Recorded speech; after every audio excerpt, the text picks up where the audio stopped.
ಮಾಜಿ ಶಾಸಕರ ಬಗ್ಗೆ ನಾನು ಹೆಚ್ಚು ಟೀಕೆ ಮಾಡೋಕೆ ಹೋಗೋದಿಲ್ಲ. ಅವರು ಯಾರೋ ಹೇಳ್ತಾರಂತ ಹೇಳಿ ಒಂದು ಕಾಗದ ಕೊಟ್ಬಿಟ್ಟು, ಇದೊಂದು ರಾಜಕೀಯ ದುರಂತ. ನಮ್ಮನ್ನು ಸತತವಾಗಿ ಆರಿಸಿ ಕಳಿಸಿದಂತ ಜನರ ವಿರುದ್ಧವಾಗಿ, ರೈತರ ವಿರುದ್ಧವಾಗಿ ಒಬ್ಬ ಮಾಜಿ ಶಾಸಕ ಪತ್ರ ಕೊಟ್ಟು ಕೆಲಸ ನಿಲ್ಲಿಸ್ತಾನೆ ಅಂತ ಹೇಳಿದ್ರೆ ಬಹುಶಃ ಅವರು ಆತ್ಮಾವಲೋಕನ ಮಾಡ್ಕೊಳ್ಬೇಕಾಗತ್ತೆ. ಒಬ್ಬ ಜನಪ್ರತಿನಿಧಿ ಹೇಗಿರ್ಬೇಕು ಅಂತ ಹೇಳಿದ್ರೆ ಜನರ ಪರವಾಗಿರ್ಬೇಕು, ಜನರ ಭಾವನೆಗಳಿಗೆ, ಅನಿಸಿಕೆಗಳಿಗೆ ಸ್ಪಂದಿಸ್ತಕ್ಕಂಥ ವ್ಯವಸ್ಥೆ ಆಗಬೇಕು. ನಮ್ಮ ಶಾಸಕರು ಒಂದು ಮಾತನ್ನು ಹೇಳಿದ್ರು, ಅದು ಸರಿ ಅನಿಸ್ತು ನನಗೆ. ಪಕ್ಷದ ಆದೇಶ ಬಂದಾಗ ಯಾವುದೇ ಜನಪ್ರತಿನಿಧಿಗಳು ಪಕ್ಷದ ಆದೇಶವನ್ನು ಉಲ್ಲಂಘಿಸಲಿಕ್ಕೆ ಆಗೋದಿಲ್ಲ.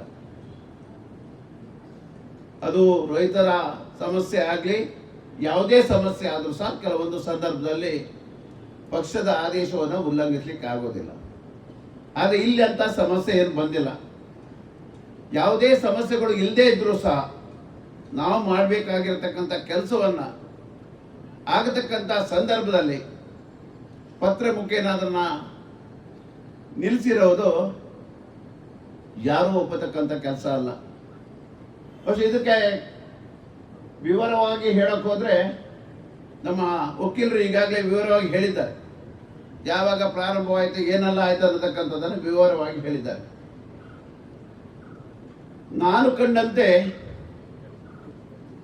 ಇದೇ ಗುತ್ತಿಗೆದಾರ ಶಂಕರನ್ ಅವರು, ಅದರೊಟ್ಟಿಗೆ ಶಂಕರನಾರಾಯಣ ಕನ್ಸ್ಟ್ರಕ್ಷನ್, ಇವರು ನಾವೆಲ್ಲ ಹೇಳ್ತೀವಲ್ಲ ಮ್ಯಾಚ್ ಫಿಕ್ಸಿಂಗ್ ಅಂತ, ಆ ರೀತಿ ಮ್ಯಾಚ್ ಫಿಕ್ಸಿಂಗ್ ಇರುತ್ತೆ.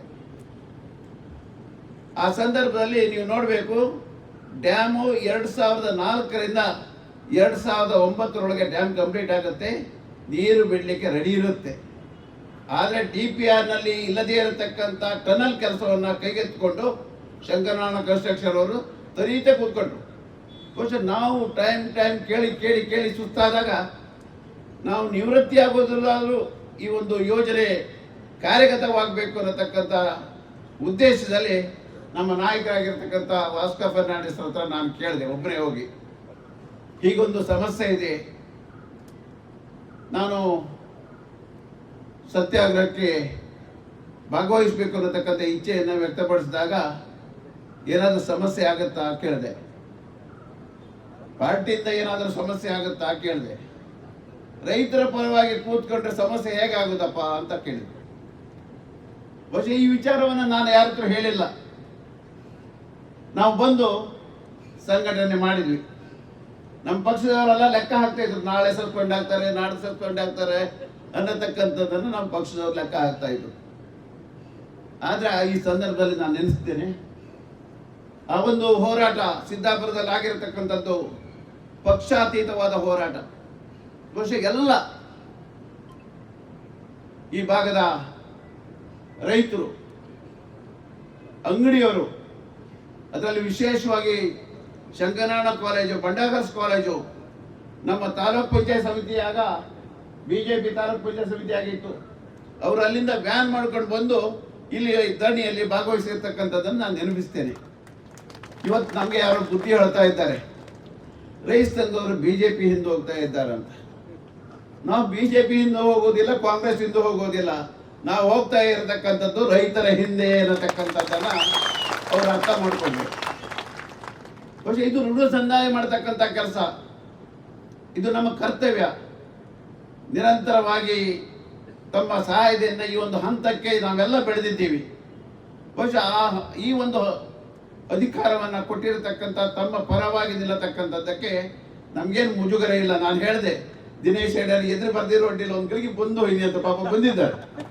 ಯಾಕಂತ ಹೇಳಿದ್ರೆ ರಾಜಕಾರಣಿಗಳಿಗೆ ಬಹುಶಃ ಇವತ್ತು ನಮ್ಮ ವ್ಯವಸ್ಥೆ ಹೇಗಿದೆ ಅಂತ ಹೇಳಿದ್ರೆ,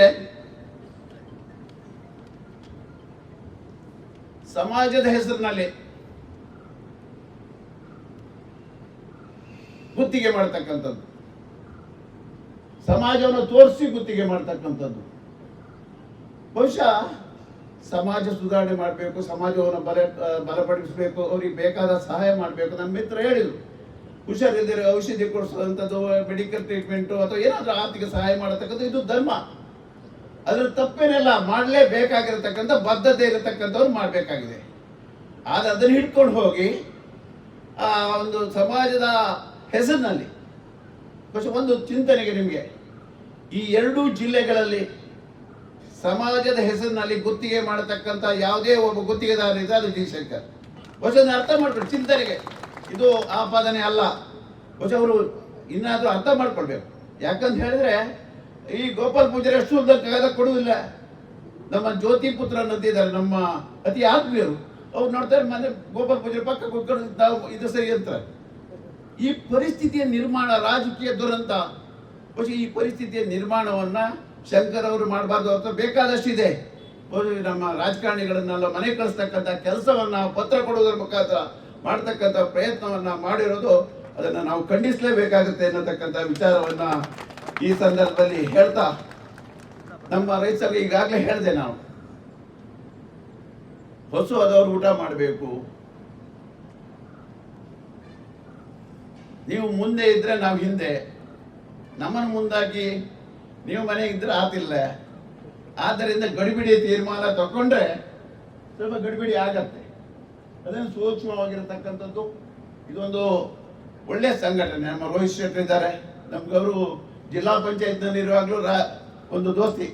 ಯಾಕಂದ್ರೆ ಜನಪರವಾಗಿರತಕ್ಕಂಥ ರೈತರ ಬಗ್ಗೆ ಆಗಲಿ ಅಥವಾ ಇಲ್ಲಿನ ಸಮಸ್ಯೆಗಳ ಬಗ್ಗೆ ಆಗಲಿ ಭಾವನಾತ್ಮಕವಾಗಿ ಮಾತಾಡತಕ್ಕಂಥ. ಬಹುಶಃ ಇದರಲ್ಲಿ ಎರಡು ರೀತಿ ಮಾತಾಡ್ಲಿಕ್ಕಾಗತ್ತೆ. ಮೇಲ್ಸರಿ ಹೊಡ್ಕೊಂಡು ಹೋಗ್ತಾ ಇದ್ದು ಪ್ರಚಾರಕ್ಕೆ ಭಾವನಾತ್ಮಕವಾಗಿ ಮಾತಾಡ್ತಕ್ಕಂಥದ್ದು ಒಂದು ಬೈಂಡಿಂಗ್. ಯಾಕಂದ್ರೆ ಜನರ ನೋವು ನಲಿವುಗಳನ್ನ ಪ್ರತಿಪಾದಿಸಿ ಆ ಕೆಲಸವನ್ನ ಮಾಡಿಸ್ಕೊಳ್ತಕ್ಕಂಥ ಆ ಭಾವನೆ ಅವರಲ್ಲಿ ಇದೆ.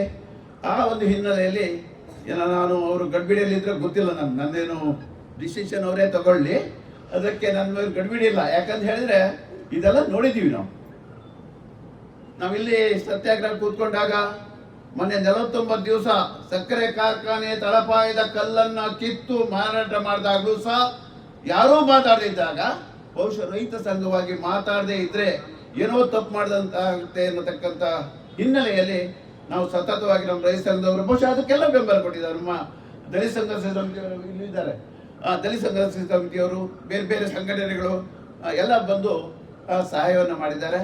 ಬಹುಶಃ ನಾವು ದುಡ್ಡು ದುಡ್ಡು ಮಾಡ್ತಾ ಇಕ್ಕಂದು ಕಾತಿಲ್ಲ ಈ ಸಾರಿ. ಈ ಸಸಿ ಸ್ಟ್ರಾಟಜಿ ಚೇಂಜ್. ಯಾಕಂತ ಹೇಳಿದ್ರೆ ಅವರ ತಪ್ಪು ಬಹಳಷ್ಟಿದೆ, ಇಲ್ಲೇ ಹೊರಗೆಲ್ಲಿದೆ.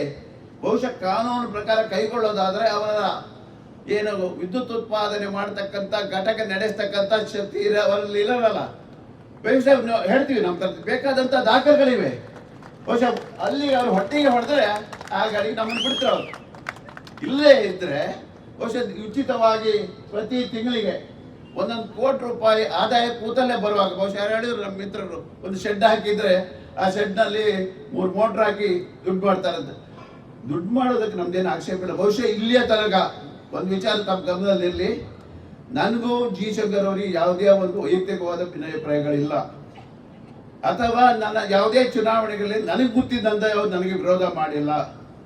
ಆದರೆ ವರಾಯಿ ವಿಚಾರದಲ್ಲಿ ನಮಗೂ ಅವರಿಗೆ ಇನ್ನೂ ಸಹ ನಿರಂತರವಾಗಿ ಈ ಸಂಘರ್ಷ ನಡೀತಾ ಇದೆ. ಇದರಲ್ಲಿ ಎರಡು ಮಾತಿಲ್ಲ. ಬಹುಶಃ ಆ ಒಂದು ಹಿನ್ನೆಲೆಯಲ್ಲಿ ಇದು ಅವರು ಗೌರವಿತವಾಗಿ ಬಹುಶಃ ಅದನ್ನು ವಾಪಸ್ ಪಡೆದು, ಯಾಕಂದ್ರೆ ಅವ್ರು ಏನೇ ಕತೆ ಹೇಳಿದ್ರು ನಾಲ್ಲ ಅವರಲ್ಲ ಅಂತ ಯಾರೇ ಹೇಳಿದ್ರು ಈಗ ಎಲ್ಲ ಹೇಳಿದ್ರಲ್ಲ, ಅದರ ಹಿಂದೆ ಯಾರಿದ್ದಾರೆ ಅನ್ನತಕ್ಕಂಥದ್ದು ಇಲ್ಲಿ ಮತ್ತೊಂದು ನೀವು ಗಮನಿಸಬಹುದು. ಯಾಕಂತ ಹೇಳಿದ್ರೆ ಯಾವ ಬಲದಂಡೆ ಎಡದಂಡೆ ಮತ್ತು ಏತ ನೀರಾವರಿ. ಬಲದಂಡೆ ಅಂತ ಹೇಳಿದ್ರೆ ಗೊತ್ತು, ಶಂಕರಾಣದ ಮೇಲೆ ಅಂಪಾರಿಗೆ ಹೋಗುತ್ತೆ, ಹಳ್ನಾಡಿಗೆ ಹೋಗುತ್ತೆ, ಕಾವರಾಡಿಗೆ ಹೋಗುತ್ತೆ, ಅಲ್ಲಿ ಮುಂದೆ ಹೋಗಿ ಕುಂದಾಪುರ ವಿಧಾನಸಭಾ ಕ್ಷೇತ್ರದ ಮುಖಾಂತರ ಒಡೆಯರ್ ಹೋಗ್ಲಿಕ್ಕೆ ಹೋಗುತ್ತೆ. ಬಹುಶಃ ಇವತ್ತು ಇದರ ನೆರೆ ಗ್ರಾಮ ಅಲ್ಲಿಯ ಬಗ್ಗೆ ಇವರು ಯಾರು ಮಾತಾಡಿಲ್ಲ. ಹೇಳ್ತಾರೆ ಮೂಲ ಯೋಜನೆ ಚೇಂಜ್ ಆಗಿದೆ ಅಂತ ಹೇಳಿ. ಮೂಲ ಯೋಜನೆ ಚೇಂಜ್ ಆಗಿರೋದು ಸೌಕೂರಿಗೆ ತಗೊಂಡು ಹೋದದ್ದು. ಸೌಕೂರಿನಲ್ಲಿ ಗುತ್ತಿಗೆ ಮಾಡಿದವರು ಯಾರು? ಇಲ್ಲೊಂದು ಹೋಗಿ ನೋಡ್ಕೊಂಡು ಬರ್ಬೇಕು ನೀವೆಲ್ಲ. ಯಾಕಂತ ಹೇಳಿದ್ರೆ ಇಲ್ಲಿ ಮಾತ್ರ ವ್ಯವಸ್ಥೆಗಳಲ್ಲ, ತಮ್ಮ ಕ್ಷೇತ್ರ ಅಲ್ಲ, ಸೌಕೂರಿಗೆ ಹೋಗಿ ನೋಡಿದರೆ ಯಾರೋ ಒಂದು ನಿನ್ನೆ ವಾಟ್ಸಪ್ನಲ್ಲಿ ಹಾಕಿ ನೀರು ಹಾರುತ್ತ ತೋರಿಸಿದ್ರು. ನೀರು ಹಾರುತ್ತಲ್ಲ, ದೊಡ್ಡದಾದದ್ದು. ಬಹುಶಃ ಈ ವ್ಯವಸ್ಥೆಗಳು ನಾವು ಕಾಣ್ತಾ ಇದ್ವಿ ದಿನನಿತ್ಯ. ಬಹುಶಃ ಗುಂಡೂರು ಡ್ಯಾಮಿಗೆ ಹೋಗಿ ನೋಡ್ಕೊಂಡು ಬನ್ನಿ, ಅಲ್ಲಿ ಸಹ ಬಹುಶಃ ತುಂಬ ಉಪಕಾರ ಆಗಿರ್ತಕ್ಕಂಥ ಕೆಲಸ ಆಗಿರತಕ್ಕಂಥದ್ದು ಮಾತ್ರ. ಕೆಲವು ಕಡೆಯಲ್ಲಿ ಗದ್ದೆಯಲ್ಲೆಲ್ಲ ನೀರು ಹೋಗ್ತಕ್ಕಂಥದ್ದು, ಕೆಲವು ಕಡೆ ಜಡ್ಡಿನಲ್ಲಿ ನೀರು ಹೋಗ್ತಕ್ಕಂಥದ್ದು. ಬಹುಶಃ ಅದನ್ನ ನಾವು ರೈತ ಸಂಘದವ್ರು ಬಹುಶಃ ನಮ್ಮ ಮುಖ್ಯರಲ್ಲಿ ಒಟ್ಟು ಹೋಗಿ ನೋಡ್ಕೊಂಡು ಬಂದ್ವಿ. ಒಂದ್ಸಾರಿ ಸಂಬಂಧಪಟ್ಟಂಥ ಅಧಿಕಾರಿಗಳ ಹತ್ರ ಮಾತಾಡಿದ್ವಿ. ಕಡೆಗೆಲ್ಲ ಒಂದು ಅರ್ಥದಲ್ಲಿ ಆಯಾ ಗ್ರಾಮ ಪಂಚಾಯತಿಗಳಿಗೆ ಅಧಿಕಾರವನ್ನ ಹಸ್ತಾಂತರ ಮಾಡಿದ ಮೇಲೆ ಅದರ ನಿರ್ವಹಣೆ ಸಮರ್ಪಕವಾಗಿ ಆಗ್ತಾ ಇದೆ. ಬಹುಶಃ ಇವತ್ತು ಜನ ಅದರ ಸಂಪೂರ್ಣ ಪ್ರಯೋಜನ ಪಡಿತಾ ಇದ್ದಾರೆ. ಅದೇ ರೀತಿ ನಮ್ಮ ಸೌಕೂರು ಏತ ನೀರಾವರಿಯಲ್ಲೂ ಸಹ ತುಂಬ ಕಂಪ್ಲೇಂಟ್ಸ್ ಇದೆ. ತುಂಬ ಕಂಪ್ಲೇಂಟ್ಸ್ ಏನಂತ ಹೇಳಿದರೆ, ಯಾರ್ಯಾರು ಖಾಸಗಿ ಜಾಗದಲ್ಲಿ ವೆಂಟೆ ಡ್ಯಾಮ್ ಮಾಡಿ ಹೋಗಿದ್ದಾರೆ, ಅವರಲ್ಲಿ ಹಾಕ್ಬಿಡುದಿಲ್ಲ ಇವ್ರನ್ನ ಯಾರು. ಸೊ ಈ ಪರಿಸ್ಥಿತಿ ಅಂದರೆ ಇದು ಕೆಲಸ ಮಾಡ್ಕೊಂಡು ಹೋದ್ರೆ ಆಯ್ತು, ಹೇಳುವವರಿಲ್ಲ, ಕೇಳುವವರಿಲ್ಲ, ಮಾತನಾಡ್ತಕ್ಕಂಥವ್ರಿಲ್ಲ. ಆದ್ದರಿಂದ ಬಹುಶಃ ಇಲ್ಲಿ ಸಹ ಮಾಡ್ತಕ್ಕಂಥ ಸಂದರ್ಭದಲ್ಲಿ ನಾನು ತಮ್ಮಲ್ಲಿ ಮನವಿ, ಈ ಯೋಜನೆ ಹೇಗೂ ಬಂದೇ ಬರುತ್ತೆ, ಆಗೇ ಆಗತ್ತೆ. ಆದರೆ ಮಾಡ್ತಕ್ಕಂಥ ಸಂದರ್ಭದಲ್ಲಿ ಮುಂದಿನ ದಿನದಲ್ಲಿ ಕಾರಂತರ ವಿರುದ್ಧ ಕೂತ್ಕೊಳ್ಳೋ ಪರಿಸ್ಥಿತಿ ಮಾಡದೇ ಇರಿ ನೀವು. ಯಾಕಂತ ಹೇಳಿದ್ರೆ ನೀವೆಲ್ಲ ಕೂತ್ಕೊಂಡು ನೋಡಿದ್ರೆ ಸರಿಯಾಗುತ್ತೆ. ನೋಡಿದ್ರೆ ಇದ್ಯಾವುದು ಸಮಸ್ಯೆ ಯಾರು ಕಳಪೆ ಮಾಡಿ ಅಂತ ಹೇಳೋದಿಲ್ಲ. ಅಲ್ಲಿ ನೋಡೋರಿಲ್ಲ, ಕೇಳೋರಿಲ್ಲ ಅಂತ ಪರಿಸ್ಥಿತಿಯಲ್ಲಿ ಸಾಮಾನ್ಯವಾಗಿ ಕೆಲಸಗಳು ಕಳಪೆ ಆಗುತ್ತೆ ಅನ್ನತಕ್ಕಂಥ ವಿಚಾರವನ್ನು ಹೇಳಿ ಒಂದು ನನ್ನ ಅನಿಸಿಕೆ. ಬಹುಶಃ ತಾವು ತೀರ್ಮಾನ ತಗೊಳ್ಳಿ. ಯಾಕಂದರೆ ಹೇಳಿದ್ರೆ ನಮ್ಮ ಶಾಸಕರುಗಳು ಪಾಲಿಶರಾಗಿ ಹೊಡೆದ್ರು ನಮಗೊಂದು, ಅದೆಲ್ಲ ತೀರ್ಮಾನ ಅವ್ರು ತಗೊಂಡು ನಾವೆಲ್ಲ ತಂದು ಹೇಳಿ ನಾವು ಹೇಳ್ತೇವೆ. ನಮಗೆಲ್ಲ ಏಜ್ ಆಗಿದೆ, 76 ಈಗ. ಅವರು ಹುಡುಗರಿದ್ದಾರೆ, ಅವರು ತಗೊಂಡಂಥ ತೀರ್ಮಾನಕ್ಕೆ ನಾವು ರೈತ ಸಂಘ ಬದ್ಧ ಇದ್ದೀವಿ ಅನ್ನೋತಕ್ಕಂಥದ್ದು ಒಂದು. ಇನ್ನೊಂದು ಒಟ್ಟಿಗೆ ಹೇಳಿದ್ರು, ಅಲ್ಲ ನಾ ಹೇಳಿದಲ್ಲ, ನೀವು ತಗೊಂಡಂಥ ತೀರ್ಮಾನಕ್ಕೆ ನಾವು ಬದ್ಧರಿದ್ದೀವಿ ಅನ್ನತಕ್ಕಂಥದ್ದು ಒಂದು. ಮತ್ತೊಂದು ಸೂಕ್ಷ್ಮವಾಗಿ ನಮ್ಮ ರೋಹಿತ್ ಅವ್ರ ಹತ್ರ, ಶ್ರವಣ ಹತ್ರ ಹೇಳೋದಿಷ್ಟೇ. ಒಂದು ಈ ಸಿದ್ದಾಪುರ ಏತ ನೀರಾವರಿ ಹೋರಾಟ ಸಮಿತಿ ಅಂತ ಮಾಡಿ ಎಲ್ಲರನ್ನೂ ವಿಶ್ವಾಸ ತಗೊಳ್ಳಿ, ಪಕ್ಷಾತೀತವಾಗಿ ವಿಶ್ವಾಸ ತಗೊಂಡು ಒಂದು ಕಮಿಟಿ ಮಾಡಿ, ಆ ಕಮಿಟಿಯಲ್ಲಿ ಏನು ಮಾಡಬೇಕು ಅನ್ನತಕ್ಕಂಥ ತೀರ್ಮಾನ ಮಾಡಿ, 1ನೇ ಹಂತ, 2ನೇ ಹಂತ, 3ನೇ ಹಂತ ಅನ್ನತಕ್ಕಂಥದ್ದು ಏನಿದೆ ಅದನ್ನು ಮಾಡಿ. ಮತ್ತು ಅವ್ರು ಏನಿದೆ ಬಹುಶಃ ನಿಮಗೆ ಹೇಳಿದರು, ನಮ್ಗೆ ಹೇಳಿದರು, ಇವತ್ತು ನಿಮ್ಗೆ ಗೊತ್ತಿರಲಿಕ್ಕಿಲ್ಲ, ನಮ್ಮ ಏತ ನೀರಾವರಿ 2018ರಲ್ಲಿ ಪ್ರಾರಂಭ ಆಯಿತು. ಇವತ್ತು 26, 200 ಕೋಟಿ ರೂಪಾಯಿ ಬಿಲ್ ಮಾಡ್ಕೊಂಡು ಹೋಗಿದ್ದಾರೆ, ಗೊತ್ತಿದ್ದಾರೆ ಶಂಕರಣ್ಣ ಕನ್ಸ್ಟ್ರಕ್ಷನ್. ಆದರೂ ಇನ್ನೂ ನೀರು ಕೊಟ್ಟಿಲ್ಲ. 7 ವರ್ಷ ಆದರೂ ನೀರು ಕೊಟ್ಟಿಲ್ಲ. ಯಾಕಂತ ಹೇಳಿದರೆ ಅವ್ರು ಕೆಲಸ ಮಾಡಿ ದುಡ್ಡು ತಗೊಂಡು ಹೋದ್ರು. ಅಲ್ಲಿ ಅರಣ್ಯ ಕ್ಲಿಯರೆನ್ಸ್ ಆಗಬೇಕಂತ ಹೇಳಿದ್ರೆ ಟೆಂಡರ್ ಹಾಕುವಾಗಲೇ ಅರಣ್ಯ ಕ್ಲಿಯರೆನ್ಸ್ನ ಬಗ್ಗೆ ಅಲ್ಲಿ ಮಾಹಿತಿ ಇದೆ ಟೆಂಡರ್ನಲ್ಲಿ. ಅದರಲ್ಲಿ DPR ಡಿಟೇಲ್ ಪ್ರಾಜೆಕ್ಟ್ ರಿಪೋರ್ಟಲ್ಲಿ 10 ಹೆಕ್ಟೇರ್ ಅರಣ್ಯ ಭೂಮಿ ಇದೆ ಅನ್ನತಕ್ಕಂಥದ್ದು ಇದೆ. ಆದರೂ ಸಹ ಇಲ್ಲಿಯ ತನಕ ಇತ್ಯರ್ಥ ಆಗಿಲ್ಲ. ಇದು ಸಹ ಪಾರ್ಟ್ ಆಫ್ ವಿದ್ಯುತ್ ಉತ್ಪಾದನೆ. ಆದ್ದರಿಂದ ಬಹುಶಃ ಈ ಎಲ್ಲ ವಿಚಾರಗಳನ್ನ ಗಮನದಲ್ಲಿ ಇಟ್ಕೊಂಡು ಮುಂದೆ ಬರತಕ್ಕಂಥ ದಿನಗಳಲ್ಲಿ ಯಾವ ರೀತಿ ಮಾಡಬೇಕು ಅನ್ನತಕ್ಕಂಥ ರೂಪರೇಖೆಗಳನ್ನು ತಾವು ತೀರ್ಮಾನ ಮಾಡಬೇಕು ಅನ್ನತಕ್ಕಂಥ ವಿಚಾರವನ್ನು ಹೇಳಿ ಮುಂದಿನ ತೀರ್ಮಾನವನ್ನು ಮಾಡ್ತಾ ಇರ್ತಕ್ಕಂಥ ಸಂದರ್ಭದಲ್ಲಿ ಬಹುಶಃ ನಾಗಭೂಷಣ್ ಅವರು ಇಲ್ಲಿಯವರೇ, ಸ್ಥಳೀಯರು, ಅನುಭವಿಗಳು ಮತ್ತು ಟ್ಯಾಲೆಂಟ್ ಇದ್ದಾರೆ. ನಿಮಗೆ ಆಚೀಚೆ ಎಲ್ಲ ತಿರುಗಾಡೋಕೆ ಬೇಕಾದ್ರೆ ಅವ್ರನ್ನೇ ಸುತ್ತಿಲ್ಲೇ ಗೊತ್ತಿಲ್ಲ ನನಗೆ, ಆದರೂ ನಿವೃತ್ತಿ ಆಗಿದ್ದಾರೆ ಅವರು. ಈ ನಿಮ್ಮ ಅಧಿಕಾರಿಗಳ ಹಂತದಲ್ಲಿ ಅಥವಾ ಬೆಂಗಳೂರು ಹಂತದಲ್ಲಿ ಏನು ಕೆಲಸ ಮಾಡಲಿಕ್ಕಿದೆ ಅದಕ್ಕೆ ಕೆಪಾಬಿಲ್ ಇದ್ದಾರೆ. ನೀವು ಅವರಿಗೆ ಸಾಥ್ ಕೊಟ್ಟರಾಯಿತು. ಮತ್ತು ನಿಮ್ಮ ಪಂಚಾಯತ್, ನನಗೆ ನಿಮ್ಮ ಭಾಷಣ ಎಲ್ಲ ಕೇಳಿದಾಗ, ಯುವಕರು ಭಾಷಣ ಮಾಡ್ತಾ ಕೇಳಿದಾಗ ಬಹುಶಃ ಇವರೆಲ್ಲ 10 ವರ್ಷ ಮುಂಚೆ ಮಗ ಇರ್ತಾರೆ. ಆ ಪರಿಸ್ಥಿತಿ ಇವತ್ತು ನಾವು ಇದ್ದೀವಿ. ಬಹುಶಃ ಈ ಒಂದು ವಿಶ್ವಾಸದಲ್ಲಿ ಈ ಒಂದು ಕಾರ್ಯಕ್ರಮಕ್ಕೆ ಬಂದಿದ್ದೀರಿ. ಇವತ್ತಿಗೆ ಮುಗಿಯೋದಿಲ್ಲ. ನಿರಂತರವಾಗಿ ನೀರು ತನಕ ಹೇಳಿದಲ್ಲ, ಹಸಿವಾದವರು ಊಟ ಮಾಡಬೇಕು, ಹಸಿವಿದ್ದವರು ಹೋರಾಟ ಮಾಡಬೇಕು. ಹೋರಾಟ ಮಾಡಬೇಕಾದ್ರೆ ತಮ್ಮ ಪೂರ್ಣ ಪ್ರಮಾಣದ ಬೆಂಬಲವನ್ನು ಕೊಡಬೇಕು. ಯಾಕಂತ ಹೇಳಿದ್ರೆ ಇಂಥ ಇವತ್ತು ಮತ್ತೊಂದು ನೀವು ಗಮನಿಸಬೇಕಾಗಿರತಕ್ಕಂಥದ್ದು, ಇಲ್ಲಿ ಒಂದು ಸ್ಟ್ರಾಟಜಿ ಇದೆ. ಕೆಳಗೆ ಯಾವುದೇ ಯೋಜನೆಗಳನ್ನು ಮಾಡಿದರೆ ಆಕ್ಷೇಪ ಇಲ್ಲ, ಮೇಲೆ ಯಾವುದೇ ಯೋಜನೆಗಳನ್ನು ಮಾಡಿದರೂ ಆಕ್ಷೇಪ ಇದೆ. ನನಗೆ ನೆನಪೋಯ್ತು, ಶಂಕರನಾಳದು ಮೇಲೆ ಹೋಗತಕ್ಕಂಥ ಯೋಜನೆ, ಆದ್ದರಿಂದ ಆಕ್ಷೇಪ ಅಲ್ಲಿ. ಈ ಉಳಿದ ಶಂಕರನಾಳದ ಕುಡಿಯುವ ನೀರಿನ ಯೋಜನೆಗೆ ಆಕ್ಷೇಪ ಇಲ್ಲ, ಕೆಳಗೆ ಆಗ್ತಾ ಇದೆ ಅದು. ಬಹುಶಃ ಕೆಳಗಾಗತಕ್ಕಂಥ ಎಲ್ಲ ಯೋಜನೆಗಳು, ಯಾವುದೇ ಯೋಜನೆಗಳಿಗೆ ಇವ್ರದ್ದು ಯಾರ್ದು ಆಕ್ಷೇಪ ಇಲ್ಲ.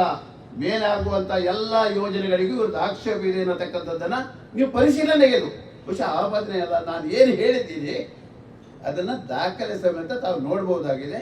ಬಹುಶಃ ಇದನ್ನ ತಮ್ಮ ಗಮನಕ್ಕೆ ತರ್ತಾ ಮುಂದಿನ ದಿವಸಗಳತ್ತ ನೀವೀಗ ಬಲಗಂಡೆ ಬಗ್ಗೆ ಹೋರಾಟ ಮಾಡಬೇಕಾಗತ್ತೆ. ನನಗೆ ಹೇಳಿದೆ, ನಾವು ಇವ್ರು ಹೇಳಿದ್ರು, ನಮ್ಮ ಸ್ನೇಹಿತರು ಮಾತಾಡ್ತಕ್ಕಂಥ ಸಂದರ್ಭದಲ್ಲಿ ಹೇಳಿದ್ರು, 2015ರಲ್ಲಿ ಸತ್ಯಾಗ್ರಹ ಮಾಡ್ತಕ್ಕಂಥ ಸಂದರ್ಭದಲ್ಲಿ ನಾವು ಸಿದ್ದಾಪುರದಲ್ಲೇ ಕೂತ್ಕೊಂಡು ಸಿದ್ದಾಪುರದಲ್ಲಿ ನೀರು ಕೊಡದೆ ಎದ್ದು ಹೋಗೋದಂಥ ಪರಿಸ್ಥಿತಿ ಬಂತು. ಬಹುಶಃ ಇವತ್ತು ರಿಪೆಂಟ್ ಆಗತಕ್ಕಂಥ ದಿನಗಳಿವು. ಬಹುಶಃ ಈ ಒಂದು ಹಿನ್ನೆಲೆಯಲ್ಲಿ ಏನು ಸರ್ಕಾರದ ವತಿಯಿಂದ ಏನಾಗಿದೆ ಅದನ್ನು ಸರಿಪಡಿಸಬೇಕು. ಬಹುಶಃ ನಾನು ಮುಖ್ಯಮಂತ್ರಿಗಳನ್ನು ಟೀಕೆ ಮಾಡೋಕೆ ಹೋಗೋದಿಲ್ಲ, ಯಾಕಂದ್ರೆ ಅವ್ರು ಬರ್ದಿರೋದೇನು, ಮಾಜಿ ಶಾಸಕರ ಪತ್ರವನ್ನು ಪರಿಶೀಲಿಸಿ ಕ್ರಮ ಕೈಗೊಳ್ಳಿ ಅಂತ ಹೇಳಿ ಪರಿಶೀಲಿಸಿ ಎರಡೂ ಮಾಡಬಹುದು. ಬಹುಶಃ ಮತ್ತು ನಮ್ಮ ಡಿಸ್ಟ್ರಿಕ್ಟ್ ಮಿನಿಸ್ಟರ್ ಬರ್ದಿದ್ದಾರೆ ಗೊತ್ತಿಲ್ಲ ನನಗೆ, ಬಹುಶಃ ಅವರು ಸಹ ಪತ್ರ ಬರೆದಿದ್ದಾರೆ. ಬಹುಶಃ ಏನು ಬರ್ದಿದ್ದಾರೆ ಅಂತ ನಾನು ಸೂಕ್ಷ್ಮವಾಗಿ ನೋಡೋಕೆ ಹೋಗಿಲ್ಲ. ಬಹುಶಃ ಇದು ವ್ಯವಸ್ಥೆಗಳು, ಆದ್ದರಿಂದ ತಾವು ಮೆರವಣಿಗೆಯಲ್ಲಿ ಅಲ್ಲಿ ತನಕ ಹೋಗಲಿದ್ದೀರಿ. ತಾವು ಈ ಒಂದು ಹೋರಾಟದಲ್ಲಿ ಸಕ್ರಿಯವಾಗಿ ಭಾಗವಹಿಸಿ ಕಮಿಟಿ ಮಾಡಿ, ಕಮಿಟಿಯ ಮುಖಾಂತರ ಏನು ತೀರ್ಮಾನಗಳು ಬರುತ್ತೆ, ರೈತ ಸಂಘ ಖಂಡಿತವಾಗಿ ನಿಮ್ಮೊಂದಿಗೆ ಇರುತ್ತೆ. ಅದು ಬೈಂಡಿಂಗ್ ನಮ್ಮದು. ಯಾಕಂದರೆ ಹೇಳಿದ್ರೆ ರೈತ ಸಂಘ ಅಂತ ಹೇಳಿದ ಮೇಲೆ ರೈತರ ನಿಲ್ಲತಕ್ಕಂಥ ಜವಾಬ್ದಾರಿ ನಮ್ಮದಾಗಿದೆ. ಆ ಒಂದು ಹಿನ್ನೆಲೆಯಲ್ಲಿ ತಮ್ಮೆಲ್ಲರೂ ಈ ಒಂದು ಹೋರಾಟದಲ್ಲಿ ಸಕ್ರಿಯವಾಗಿ ಭಾಗವಹಿಸಿರತಕ್ಕಂಥ ಮಾತನ್ನು ಹೇಳಿ ತಮಗೆಲ್ಲ ವಂದಿಸಿ ನನ್ನ ಮಾತನ್ನು ಮುಗಿಸ್ತೇನೆ. ಜೈ ಹಿಂದ್. ಗೌರವಾನ್ವಿತ